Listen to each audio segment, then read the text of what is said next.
Ladies and gentlemen, boys and girls, children of all ages, welcome back. We are back. What? That's your line? Yeah, that's my line. But I'm I sorry. also had my mic muted, so. I'm sorry. I It's okay. stole Logan's line. No, it's Welcome great. in. I'm glad. No one asked us. We took a week off due to some traveling and some scheduling issues, but we are back and we're here with a pretty loaded news day. So thank you for joining. We are live, so those of you joining us live, get in the chat, get in on the conversation. Let us know what you think of the news today. We will get to you at some point in the show. Follow us on all our social medias. Logan Lee finally got his wish. I'm no longer blue check mark verified. Would you like to comment, Logan? So, okay. Let me just say this. Yes, I did get my wish that I don't have to deal with your blue check mark nonsense, which is, whatever. I think the blue check mark stuff is just absolute ridiculous, and we'll just leave it there. I don't know that was totally my wish. I just wanted one myself, but I'm not paying for it. You can get one now. I'm not paying for it. Like, I'm just not. Like, just not happening. I will say my $8. If this podcast were to grow to a level, it's warranted. Like the Barstool people are paying for it. That's warranted. Like podcasters and content creators are paying for it. I understand that. Us who just tweet to tweet. Okay, here's my question. Does anybody that pays $8 a month just gets a blue check mark? Yeah. So, like, what's the point?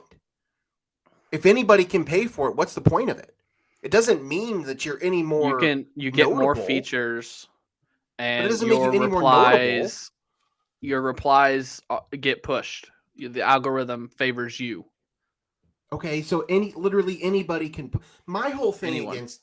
I did not know we were going on this topic, but my whole thing with the blue check mark thing is it's not so much necessarily for the person that has it. It's for the people that are following said person. There are so many fake accounts and trolls out there on Twitter that are just throwing up nonsense. So, like, if Adam Schefter doesn't have his blue check mark anymore, but somebody creates a fake Adam Schefter Twitter account and just pays $8 to the naked eye, which one is the account? Like, that's the thing that it doesn't make sense to me. I don't understand. I from a this is a different episode. It doesn't matter. Oh, I know. We had a lot of other things to talk about, but you got me on my thing. So, just for those listening, be careful what you're tweeting and what you're retweeting. You're going to have to be cognizant. Go to their page, look at the follower amount. That's where I'm going. Look at the people that follow, and go from there. But yeah, follow us on social media because I think that's how people that are unverified are going to grow, is if you interact with their tweets. So follow us, comment, tweet, reply to our tweets and episodes and all that stuff. So the algorithm favors us. But all right, we're 5 minutes in here. Thanks for joining. Let's get to some content. That's Logan. I'm Craig. Illinois add another piece to the men's basketball roster. Quincy Guerrier announced and pledged his verbal commitment to Illinois. He is a grad transfer, spent 2 years at Syracuse, 2 years at Oregon, and is now coming to Champaign. He was on a visit this weekend. I'm assuming he didn't take any other visits. He never really released a list. It was really Illinois, and unless something went terribly wrong on his visit, it was going to be Illinois, and it is. He averaged 9 points, 4.6 rebounds, shooting 42.3% from the field last season for Oregon. That was not his most productive season. His sophomore year at Syracuse, he averaged 13.7 points and almost 9 rebounds, 8.5 rebounds. And then his junior year at Oregon, his first year there, more than 10 points a game and more than 5 rebounds a game.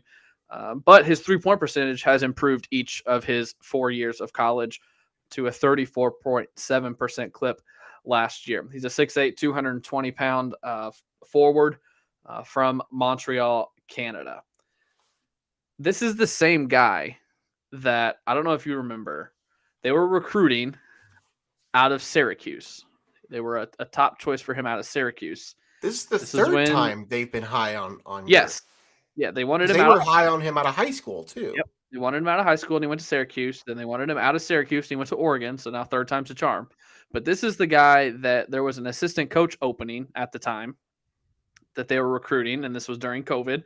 So you couldn't go on visits, I don't think, or there were some restrictions. And reports were that they had a Zoom call and an assistant coach was on the Zoom call. And forgot about that. I forgot that's who this was. Backed out. The coach, I think his name was Alan Huss. He was at Creighton. Yep. And apparently pledged his job change to Brad Underwood in Illinois. He was recruiting Guerrier, and then change of heart, no longer recruiting Guerrier, and Guerrier went to Oregon. I don't know if that had anything to do with the decision, but every time I hear that name, that's the story I think of, is that Illinois had an assistant coach recruiting for them who never ended up coaching for Illinois. So that's this guy. What do you think about Quincy Guerrier? That connection. I mean, at first I was a little, I don't want to say I was surprised. It wasn't exactly what I was expecting. This off-season recruiting transfer portal cycle has been rather, I don't want to say odd, but it's been different.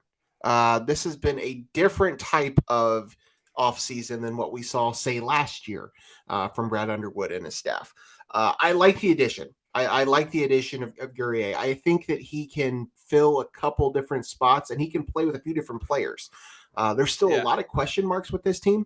We're starting to put the pieces together, but there are still two giant holes. Well, three really giant holes on this roster that we're just not sure who's filling those spots. But what this does is this gives you another, I'd probably still call him a wing, but he's a bigger wing. He's going to end up playing the 4, which is probably where he's better suited. I do believe out in Oregon the last couple of years, they had some other big guys that he was playing next to. So he was kind of playing really more on the wing, more than he probably should be. But he comes in, he's going to bring experience. Again, that's kind of been the theme of this offseason. The 3 transfers that Brad's brought in have all been experienced guys, all guys that have played. I think they've all played 4 years of college basketball. So it's going to be an old team, and there's still a lot more potential out there for age and experience to return. So it's a nice get. I like how he fits. I think he can fit next to Coleman if Coleman comes back. If he doesn't, he can play next to Dane, or if they're able to go out and get an even better center option. If Coleman doesn't come back, I think he can play next to that guy too. So nice fit. He can shoot the 3 a little bit, as you alluded to. Those numbers have improved. I don't think he's going to be a dead eye shooter by any stretch of the imagination, but he's somebody that can step out and hit a 3 when necessary. So I like it. I like the addition. Yeah, I think the number one thing and the most important thing is something you mentioned, experience. How many times last season did we hear Brad say we're one of the youngest teams in college basketball. We're one of the youngest teams in the Big Ten. That's not going to be the case this year. Well, be far from the case. Damask has 4 years of college basketball. Guerrier has 4 years of college basketball. Harmon only had 2. He's coming in as I believe as a junior. I think he only played 2 years at Utah Valley.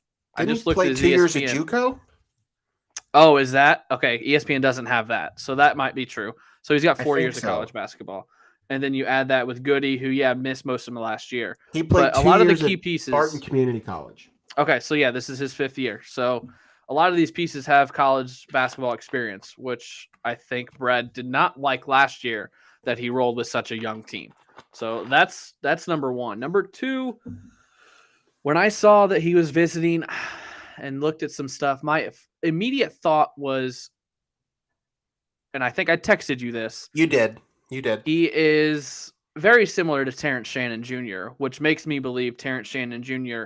is not coming back. Some of the stuff I've watched and read since then has made me come off of that a little bit, but I still think they're very similar players. So I don't know how that impacts things. I also like that Brad went out and got this guy now and didn't wait for Terrence and Coleman, because that can put you in a bind. If you're waiting on these guys to decide and then they don't come back and you miss out on Guerrier or you miss out on some of these other guys, then you're really behind the 8 ball. So with this edition, this edition alone, I'm much more comfortable with the roster next year. Still need 2 more pieces. There's still 2 more pieces that you need. 3, but maybe. But as the roster stands now, I'm continuing to be confident heading into next year. Yeah, I know where you're coming from on the Terrence Shannon comp. I can see that to an extent, and we'll see what Brad actually says when he's officially able to comment on Quincy. But it sounds like the thought is that he is really more of a post. Yeah, it sounds like he's more of a 4 than a 3. Yeah, that's the thing here. It sounds like he's been playing the 3.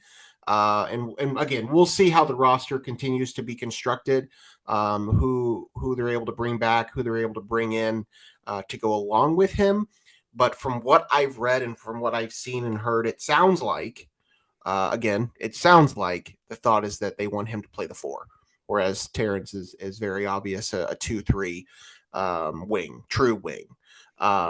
So I do think they're a little different in that sense. I think, again, not really sure where we're going here. I wonder if Terrence is the more likely of the 2 to return at this point. I don't know. Obviously, neither of us are insiders, and we're just kind of going off of what other people are saying. But it sounds like there might be more of a chance of that happening. So, as I said, I see where you're coming from. I do think when it comes down to it, I think they both are kind of wings in that sense. But Quincy has an inch or 2 on Terrence. He's probably not going to be as quick. Doesn't go downhill as quickly. He's probably going to be able to play more of the 4 in a system where you're going to be looking for that. You're going to be looking for somebody that can step in and play that spot, especially if Coleman doesn't come back. We'll have to see. Yeah, that thing that the thing that made me back off of that comp is just looking at his stats at Syracuse compared to Oregon. His second year, the 2021 season, he took almost 300 shots. He took 291 shots. Only 74 of them were 3-point attempts. Yeah. The last 2 years at Oregon, he's taken 286 shots in 2022 and 260 shots in 2023. 159 of them in 2022 were threes. 144 last season were threes. So he was playing behind the arc at Oregon, whereas only a fraction, just more than 200 of his shots at Syracuse his sophomore year were inside the arc. So he was asked to play 2 different styles. So I'm thinking Illinois might have him go back more to that Syracuse style of play, which he had his best season that 2021 year where he had averaged 13.7 and 8.4. If Illinois can get that from him, holy cow, that's an outstanding stat line. Almost 14 and 9. That's great. Yeah, it'd be nice. It'd be great to get that. He's clearly coming to Illinois because he thinks that he can help raise his stock, build more of a future for himself here.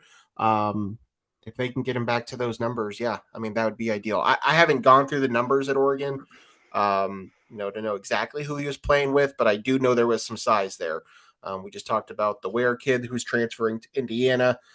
He was a 7-footer. They had another guy that was 6'11", 7 foot that I know played good minutes for him. So I as I said, I think Guerrier was just kind of, I don't know if he was playing out of position, but I think he probably was playing outside a little more just because they had size. There was more size on, Illinois has never seen a roster like that with multiple 7-footers. So, they weren't used to that, and they were both playing at the same time. So, according to Ken Palm, Oregon's most frequent lineup over their last 5 games of the season had Guerrier at the 3, 16.5% of the time. 10.4% of the time he was at a 4 in their number 2 lineup, and then the next one he was at a 4 at 9.9% of the time. So, for the most part, he was playing the 4. It looks like, but they were playing 4 out. So we'll see. I like it. It's experience. It's a guy that's played college basketball. It fits the roster. It's a guy that they had a relationship with. No, they hadn't coached, but they had recruited twice. This is the 3rd time they've recruited him. So he at least had a relationship there with Brad. So I think it's a good addition. Still 2 more pieces needed.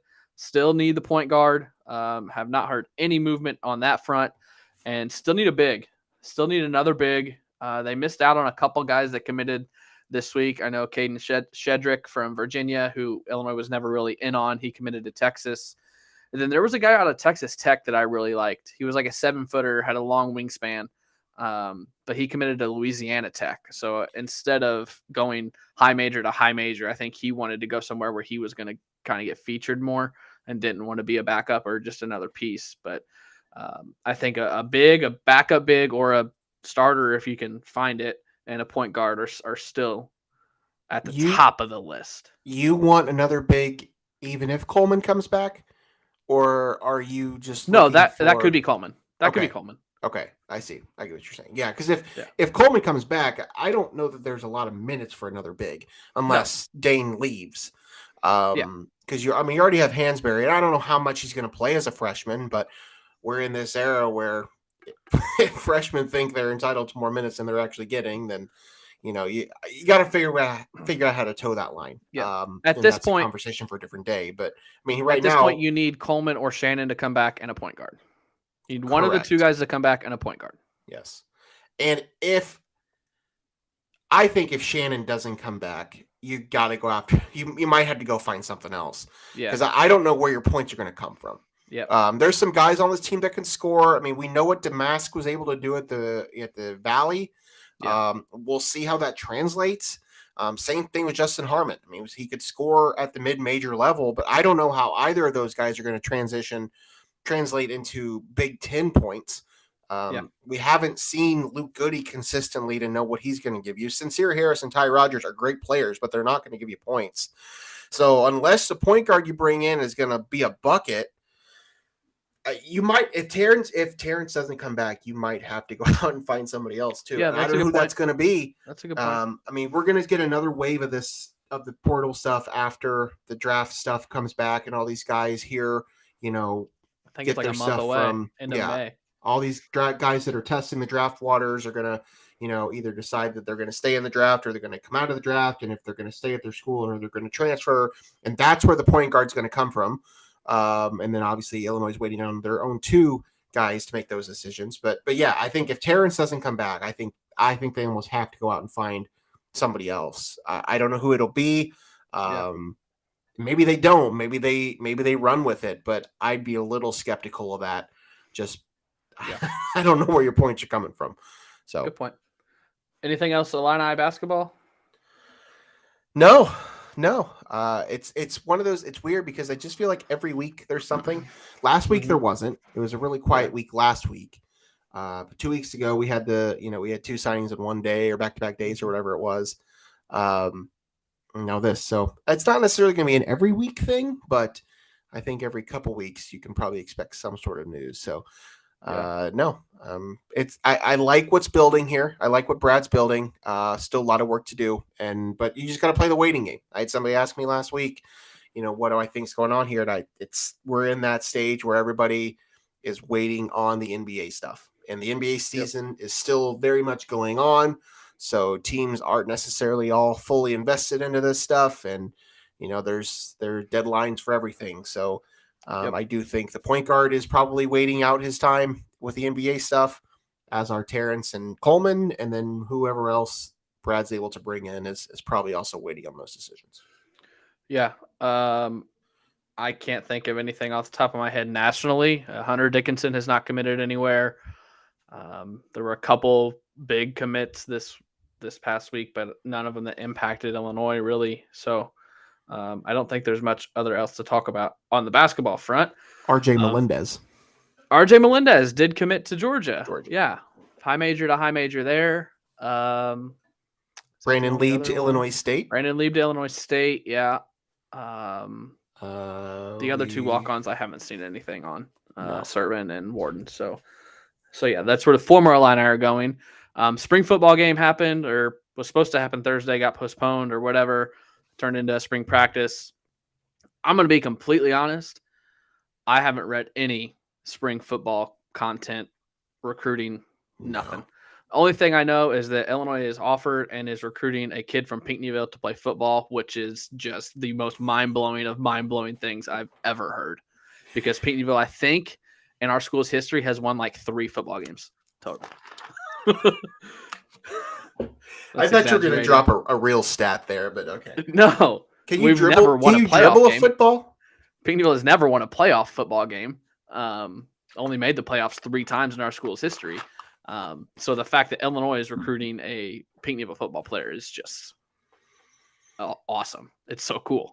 Also Indiana. He's taking a visit. Carson Conkle is his name. He's taking a visit to Indiana and to Illinois, and he's looking to take an official to Illinois in a couple months. So other than that, I didn't read anything on how the spring game went. I don't know anything that's going on with football. I'm just like, I'm so content with Brett Bielema that I'm like, let me see what we got in the fall. I'm fine.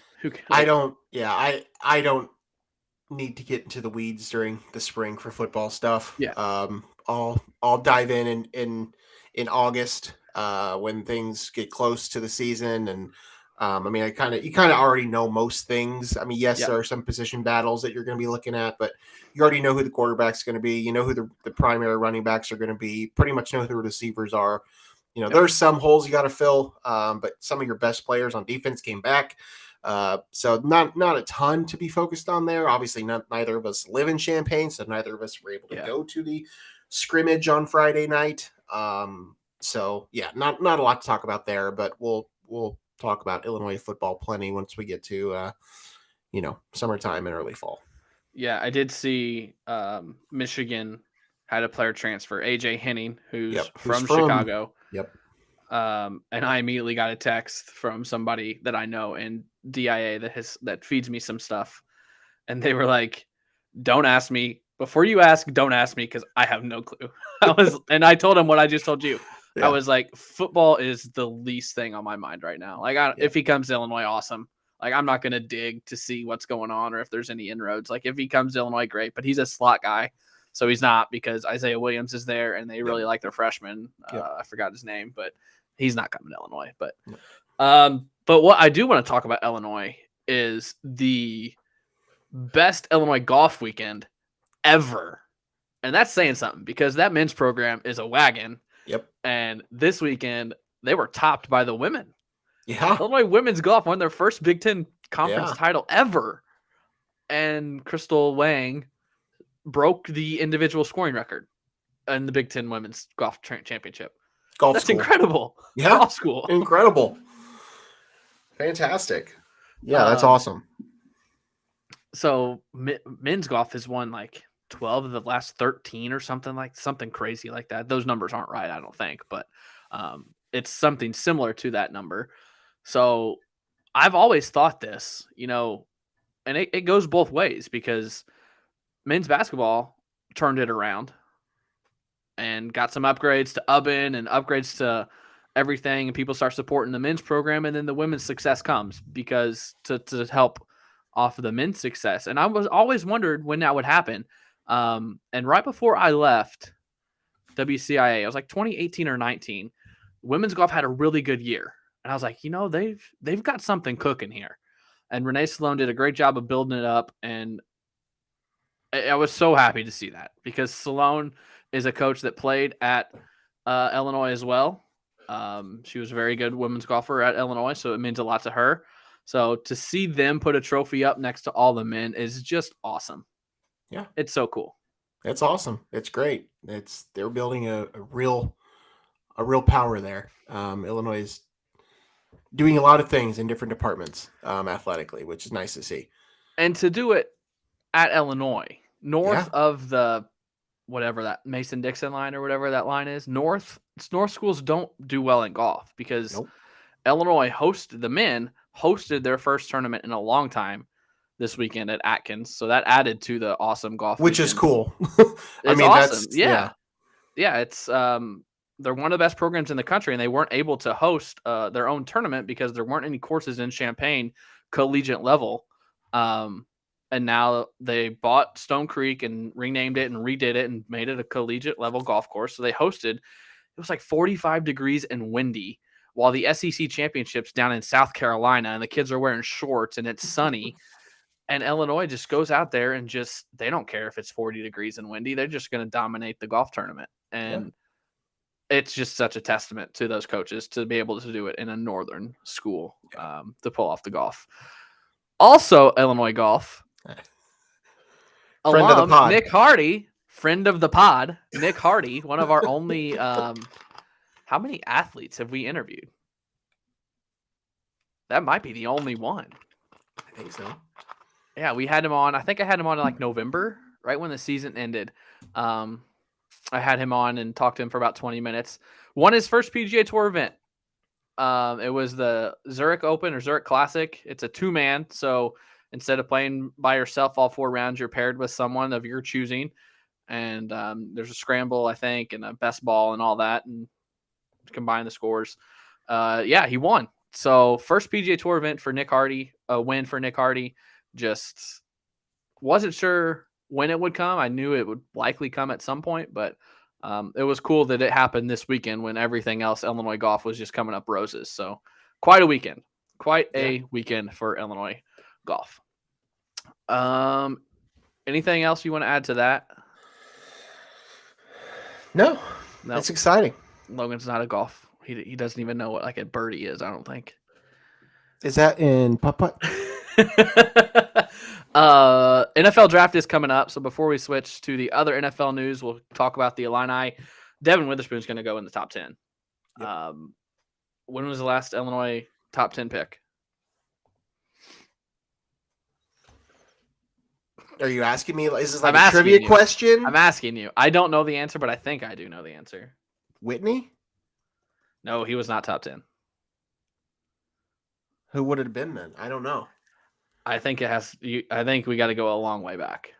I got it pulled up, but I think we got to go a long way back. So the last first round pick was AJ Jenkins. First round, 30th pick. Whitney was that draft. He was the 26th pick. 2011, Corey Leggett went 18th. 2009, Vontae went 25th. 2008, Richard went 23rd. The last first round pick. Ooh, I was off. I forgot about these two. They went 2-3 in 1996. Kevin Hardy and Simeon Rice went 2-3. 1996 was the last top 15 Illinois draft pick. Devin Witherspoon is definitely top 15. Yeah. I think he's going to go top 10. I think he's top 10. He's been top 10 in just about every mock draft I've seen. Yeah. Yeah. So that's not really the conversation. The conversation is how many Illini are going to get drafted. Because you got Witherspoon, you got Sidney Brown, you got Chase Brown, you got Quan Martin. And I saw a mock draft. I think Jeremy Warner retweeted it. And I don't know what outlet it was. I saw a mock draft that had Calvin Avery getting drafted in the 7th round. Okay. You also have Alex Palczewski, who could go. He's got experience. He's a little bit older, so I don't know if that's not as big of a factor as it is in the NBA. But Alex Palczewski, and I thought there was one more that I can't remember who it was. But Illinois could have 5 or 6 guys drafted. Which come a long way. Yeah. 2013, 10 years ago was the last time that happened. 5 guys drafted in 2013, 5 in 2012. No, 4 in 2012. Hold on. No, it was 4 in 2013 as well. 4 in 13, 4 in 12, 4 in 11. Illinois hasn't had 5 drafted since 2003. So, program's in a great spot.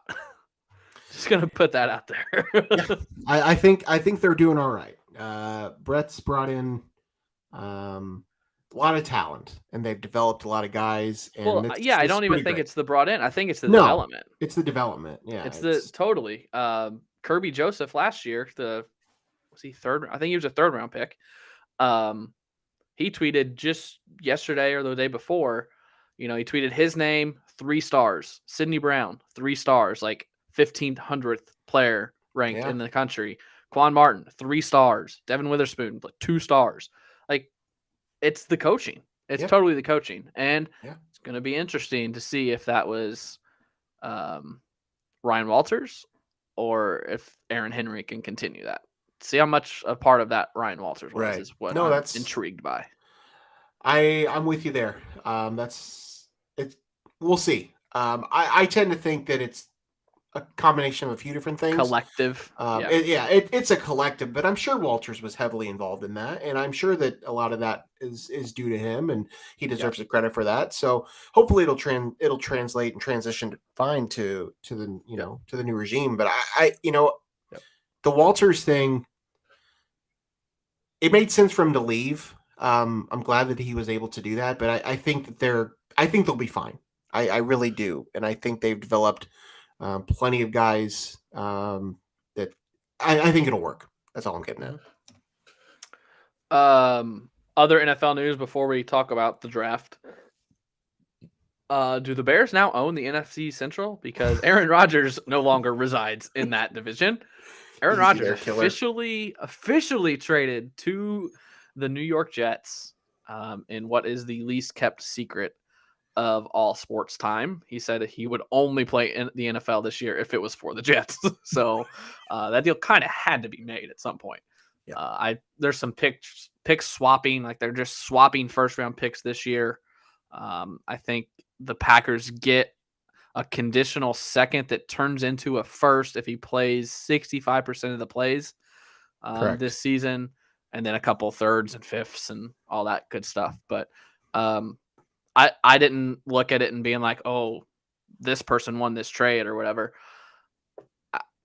It's just kind of a trade that happened, I think. Yeah. Probably because a lot of the shine had come off of it because of what he said, and we knew it was going to happen. So everyone's like, when it came on ESPN, I don't know if you saw the clip. It was Adam Schefter delivered it live, and I watched the clip. All the talking heads were like, oh, I'm like, what are you?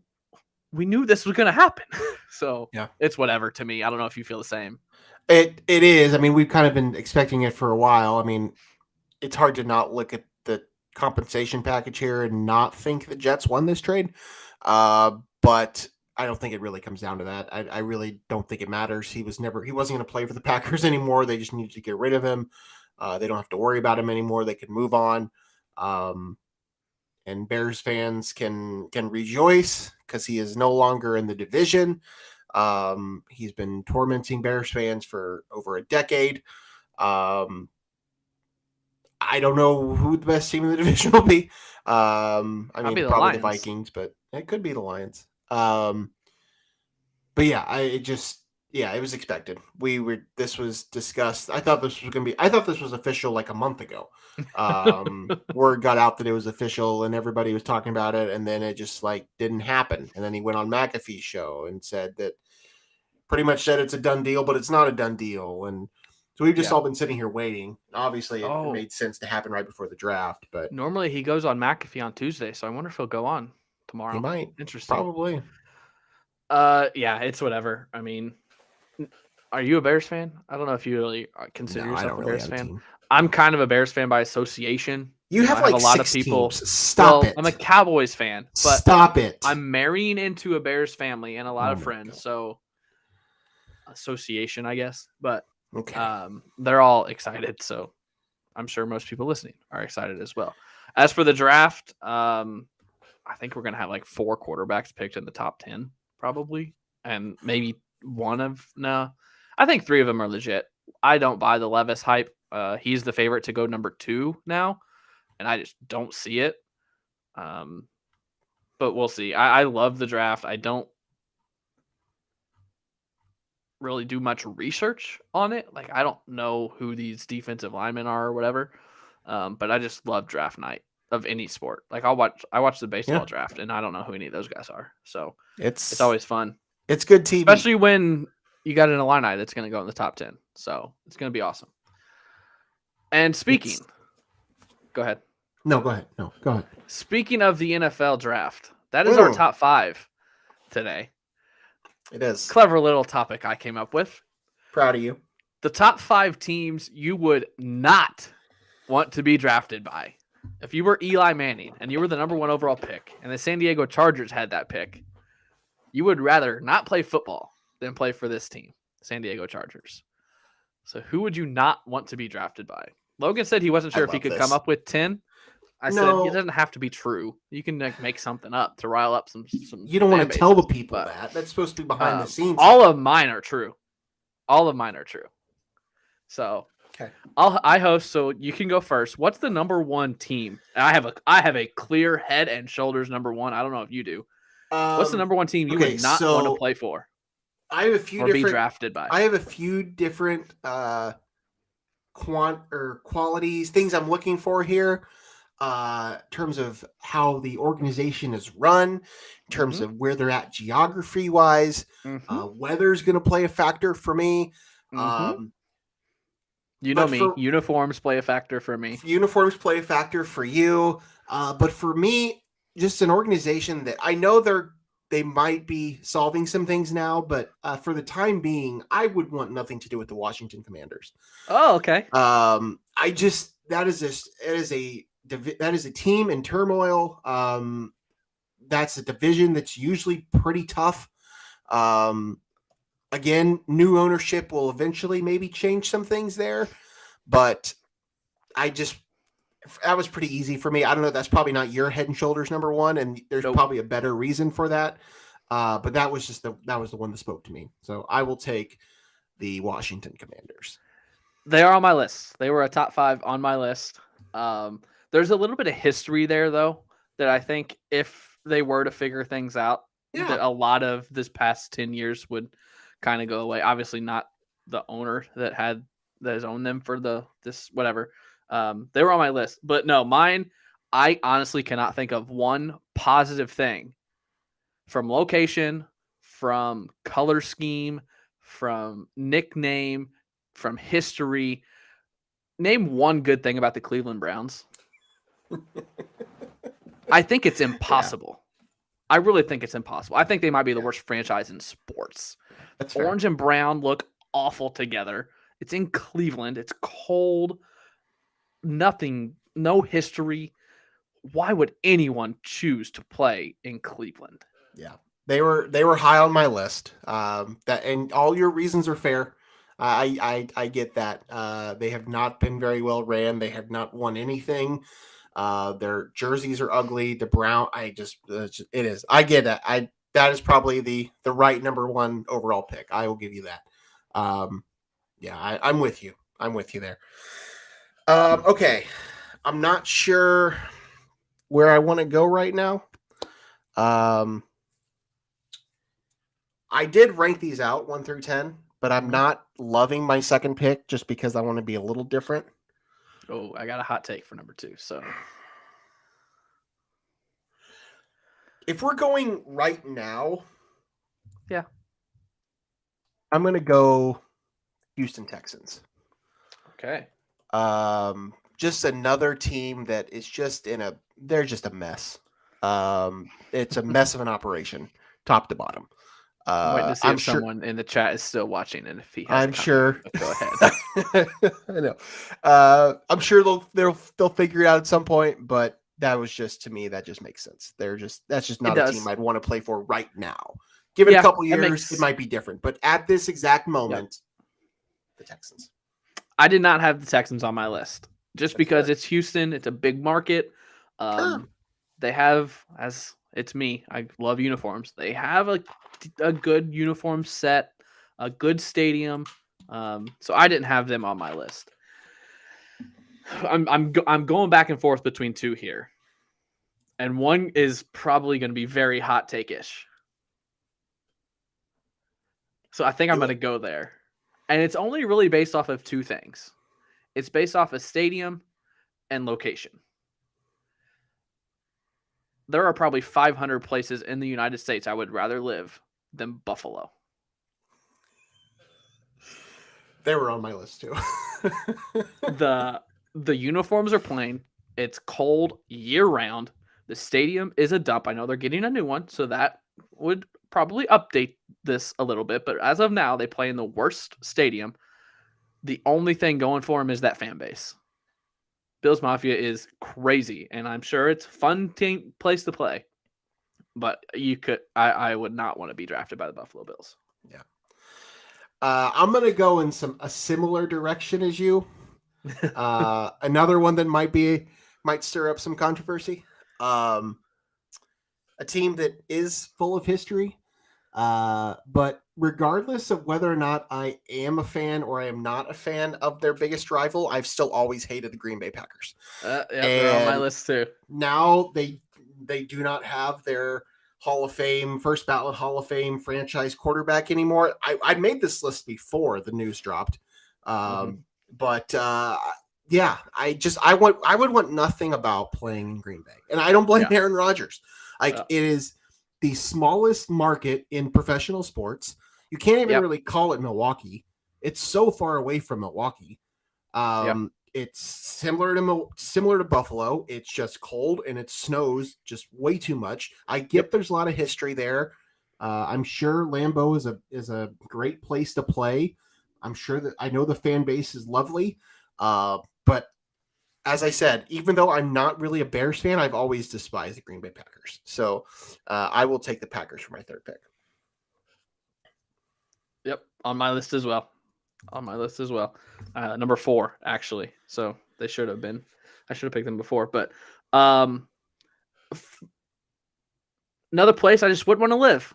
I think that's kind of what it's coming down to for me. Don't want to live here. They don't have a whole lot of history. They do have a dome, so you don't have to worry about it being cold. I have no interest in Detroit Lions. Yep. That's good. I don't think they haven't won anything. Detroit's not a great city. I mean, it has as every city. Anytime someone says, "Well, this isn't a great city," every city has their things. Like there's places and things to do in each city. You just have to know what parts of it to avoid. So I just have no interest in Detroit at all. So Detroit's my third pick. That's a good pick. All right, I got 2 left. Now's where it gets tough. I think those were pretty clear, but now's where it gets hard.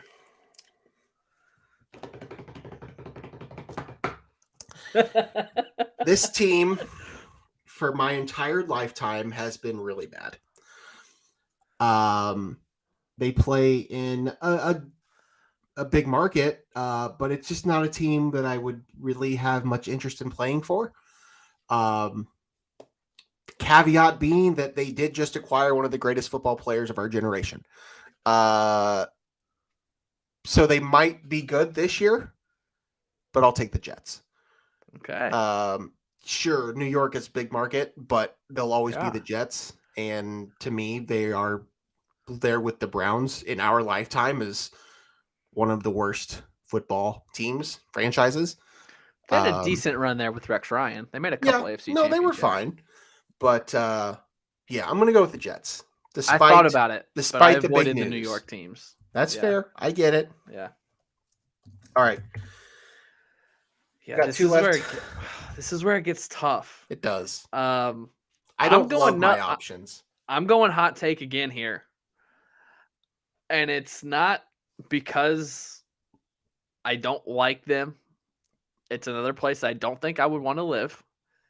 And I don't think I would have fun under their head coach and the regime that's still there. I would not want to play for the New England Patriots. Mm-hmm. Another cold location. So if there's a theme here, it's I do not want to play in the cold.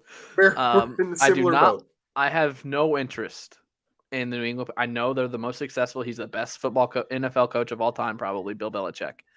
But he runs a tight ship. He's got a lot of rules. Nah, I don't want it. That's a good pick. All right, I got 1 left.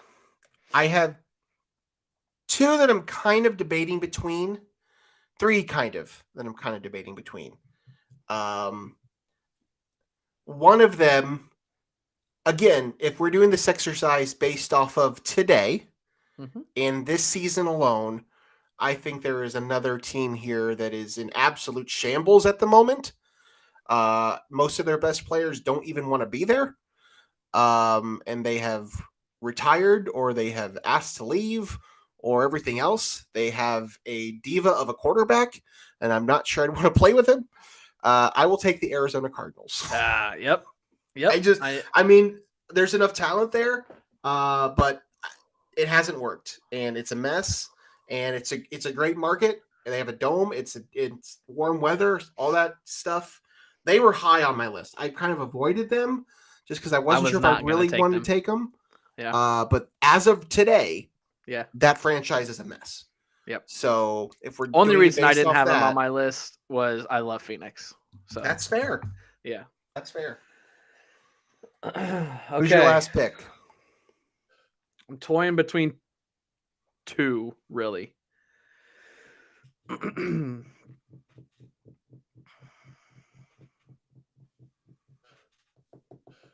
don't know where to go. I really don't. One of them is a very historic franchise.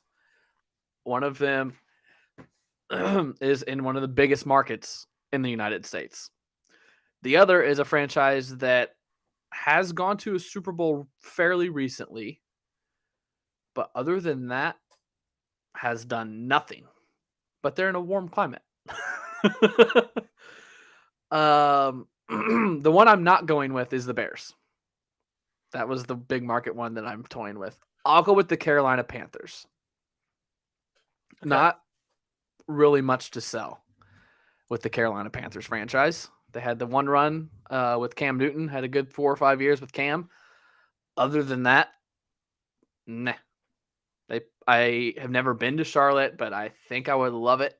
It is in the South, but it's just a franchise that doesn't really have much to sell. So I'm going to go with the Carolina Panthers.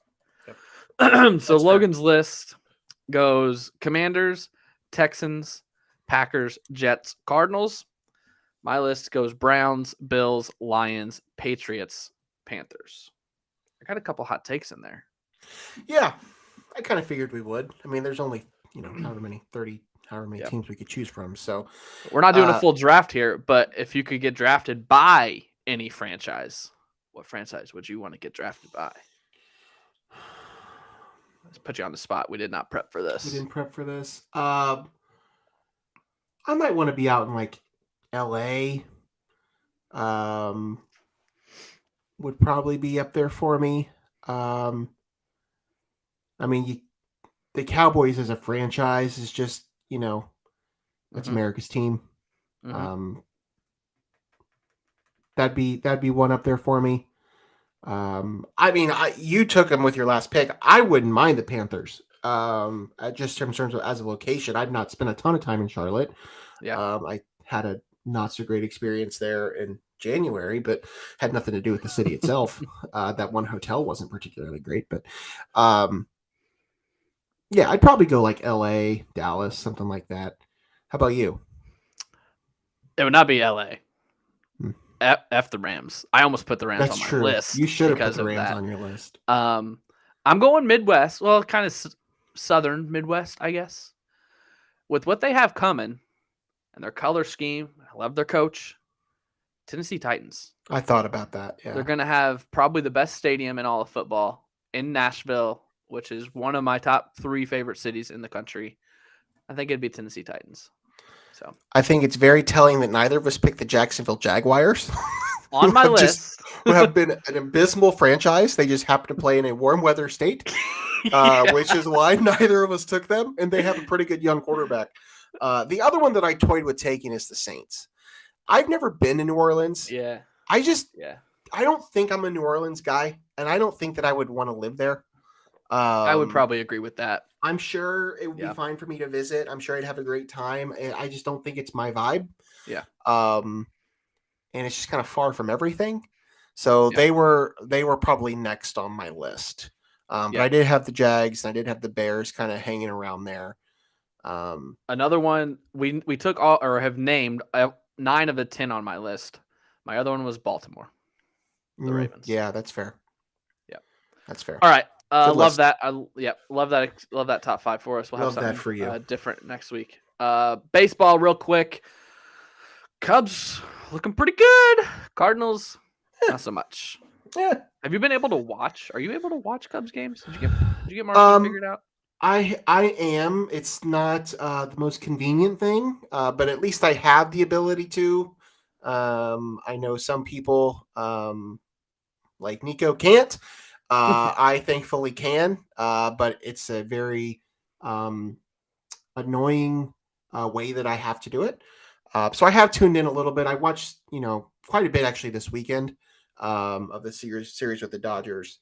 The Cubs have looked okay. They've played. This is the stat. They've played the Dodgers 7 times already, and they beat them 3 times. So, that's been the team in the National League for the last decade. Granted, they're not the same team right now. They're pretty banged up. They've gotten rid of a lot of players. But the Cubs have hung with them. So, it's obviously very early, but things have gone well in Chicago. Cannot say the same about what's going on in St. Louis, but things have been going all right for the Cubs. What'd I tell you at the preseason? You need pitching? How's that going? 3 quality starts. 3 quality starts. 1 came yesterday. The other 2 were from the same person. Yikes! Big yikes! I don't think to an 8-12 record. Think one trade is going to do that for you. No, it's a trade plus bringing up Matthew Liberatore, who has got a 30% whiff rate right now. He's 3-1, 2.2 ERA. If now is not the time, I don't know when is. Maybe a couple more starts in AAA, but you got to trade an outfielder, I think. Carlson, O'Neill, or Nootbaar. One of them is sitting every night. So if they're not going to play, trade them for an arm. You got to do something. Another issue is Goldie and Arenado haven't hit a home run in like 2 weeks. There's just no power coming from them. Now, other guys are. DeYoung came up and hit a home run. Nootbaar hit a home run this weekend. But the 3-4 hitter in your lineup, they haven't hit a home run in like 2 weeks, I think, or 2 or 3 combined in the last 2 weeks. So that's not just not a lot going right. Not a lot going right now. Meanwhile, Adolis Garcia is tearing the cover off the ball. Randy Arozarena looks great. Johan Oviedo is like the NL Cy Young right now in Pittsburgh. You can't look at it that way, Craig. So, where are the Cubs at right now? Cubs are off today. Yes. Then they host San Diego, I think. Okay. Cardinals are still at the West. They're in San Francisco. And it doesn't matter. This is the Pirates world, and we're all just living in it. Yeah. We'll see about that. Without O'Neal Cruz. They're doing this. There was something else. As long as Nico Horner keeps hitting, that's all I care about. Have him in both Nico Horner, according to ESPN's player rating thing, which I look at pretty frequently for fantasy use, he's the 2nd highest offensive player in the league right now. In terms of what do you look at? Maybe I need to start looking on ESPN Fantasy. I'll tell you offline, but there's a number you can look at. I look at it pretty frequently.